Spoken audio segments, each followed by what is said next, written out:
D'après une de leurs légendes, les ogres auraient été créés à partir de la bave de Gorka Morka, ce qui leur aurait transmis sa faim, et vénèrent un de ses aspects, la grande gueule, qui, d'après leurs croyances, finira par dévorer toute chose. Ils sont capables de manger et de digérer quasiment n'importe quoi. Des métaux, des os, du sable, des pierres, mais leur mets de choix est bien sûr la viande. Une extrême faim et un désir de grossir et de devenir plus fort les habitent tous. C'est pourquoi il n'est pas rare de les voir vendre leurs services en tant que mercenaires en échange d'énormes quantités de nourriture. Certains même ont même fini par vivre directement dans les cités libres, et après une génération, ils sont capables de résister à leur faim extrême. Toutefois, cela les rend beaucoup plus fins que les autres ogres. Mais la plupart des ogres font partie de tribus nomades dirigées par des tyrans, les plus larges et les plus forts, qui méritent ce rang en mangeant leurs prédécesseurs.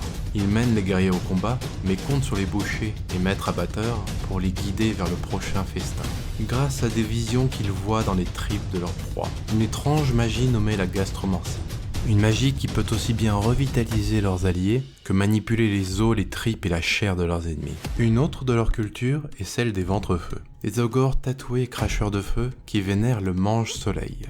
Un autre aspect de Gorka Morka, qui selon une légende aurait avalé un soleil rouge à Gour, le royaume de la bête, puis l'aurait vomi sous forme de lave en fusion. Ce qui aurait d'ailleurs, d'après eux, créé Akshi, le royaume du feu. Et d'ailleurs, pour devenir un ventre-feu, il faut survivre à un rite de passage qui est de manger de la lave en fusion. Mais ceux qui réussissent font partie des meilleurs pyromanciens des royaumes. Il existe aussi certains ogres qui sont maudits par un phénomène appelé l'hiver éternel. Il existe plusieurs légendes qui parlent de l'origine de cette malédiction, la plus connue étant celle qu'il s'agirait du souffle glacé de Gorka Morka, pour avoir abattu une bête que Gorka Morka désirait combattre lui-même.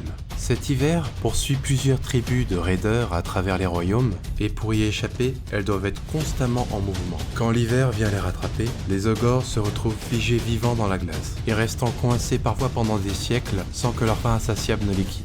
Pour éviter ce sort, ils se sont liés à de puissantes bêtes telles que les cornes de pierre, avec lesquelles ils entretiennent une relation quasi symbiotique. Les cornes de pierre résistent très bien au froid, mais s'ils viennent à rester immobiles trop longtemps, voient leur chair se changer lentement en pierre. Les ogres doivent donc un peu se voir en eux. Ils y voient le destin qui les attend. Leur lien est si fort qu'à la mort de leur monture, les ogres ne les mangent pas. C'est probablement l'une des seules exceptions à leur faim insatiable. Certaines tribus vont même jusqu'à faire un rituel, le Yorask Or, où le cavalier et la monture échangeront chacun un morceau de chair pour les lier à vie. Durant le nécroséisme, la plupart des tribus ogres ont cru qu'il s'agissait du grommellement de la gueule et ont interprété ceci comme un signe de mécontentement. Et ils pensaient l'avoir déçu pour ne pas avoir dévoré assez de choses et ont donc commencé à redoubler d'efforts. Le nombre de leurs raids a décuplé. Certaines tribus sont même jusqu'à aller voler et dévorer la dîme d'os de Nagash, ce qui les a fait entrer dans un conflit avec les légions ostiarques. Un autre des effets du nécroséisme a été d'arrêter